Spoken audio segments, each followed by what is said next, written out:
Welcome to my channel. ఇప్పుడు వచ్చేసి మనం Dhurandhar revenge part 2 movie review చూద్దాం. ఫస్ట్ మన ఛానల్ని సబ్స్క్రైబ్ చేసుకోండి. Subscribe, like and share to see the movie review.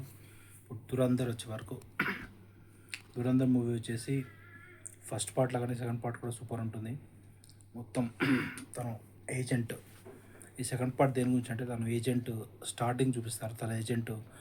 తన స్టార్టింగ్ స్టోరీ ఏంటి, తన ఓన్ స్టోరీ, పంజాబ్లో తన ఫ్యామిలీ చూపిస్తారు. తను ఇంతకు ఎలా అయ్యిండు, ఏజెంట్గా ఎలా అయ్యాడు ఏంటి, ఏజెంట్గా తను పాకిస్తాన్కి ఎలా పంపారు ఏంటి, ఏ పరిస్థితిలో తను పాకిస్తాన్కి పంపారు, అదంతా మీరు మూవీలో చూడండి. Next first half an hour వరకు తన ఫ్యామిలీ స్టోరీ ఉంటుంది. ఆ తర్వాత ఇంకా ఒరిజినల్ స్టోరీ పాకిస్తాన్ ఆ స్టోరీ స్టార్ట్ అవుతుంది. అక్కడ వచ్చేసి ఇంతకుముందు అక్షయ్ ఖన్నా చనిపోయాడు కదా. నెక్స్ట్ అక్కడ అర్షద్ పప్పు ఉంటుంది కదా. అర్షద్ పప్పు నెక్స్ట్ డ్రగ్స్ సామ్రాజ్యం వెళ్దాం అనుకుంటాడు. ఆ తర్వాత అర్షద్ పప్పు ఇలా హతమయ్యాడు ఏంటి.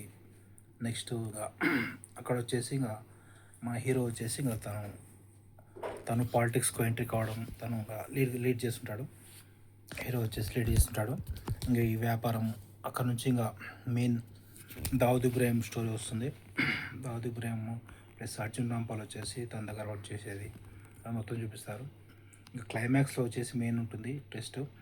క్లైమాక్స్లో వీళ్ళందరినీ ఎలా హతం చేశారు ఏంటి, ఈ డ్రగ్స్ వాళ్ళని అందరినీ, ఈ టెర్రరిస్ట్ని అందరినీ క్లైమాక్స్లో ఎవరెవరున్నారు మెయిన్ టెర్రరిస్ట్ వాళ్ళందరినీ హీరో వచ్చేసి అందరినీ హీరో బ్యాచ్ని చంపడం. క్లైమాక్స్ ఫైట్ ఉంటుంది అర్జున్ రాంపాల్కి హీరోకి. లాస్ట్లో ఇంకా హీరో స్టోరీ ఏంటి లాస్ట్ క్లైమాక్స్లో చూడండి. మొత్తం మూవీ అయితే బాగుంటుంది. Total 3 hours 40 minutes, 3 hours 30 minutes దాకా ఉంటుంది. ఇంట్రెస్టింగ్గా ఉంది టోటల్. ఎక్కడ మనకు బోర్ కొట్టదు. కాకపోతే ఫైట్స్ అన్నీ దారుణంగా ఉంటాయి. ఓన్లీ పెద్దవాళ్ళే చూడాలి. A+ rating. మూవీకి రేటింగ్స్ వచ్చేసి మనం 4 out of 5 ఇవ్వచ్చు. Please subscribe to my channel to see the movie review.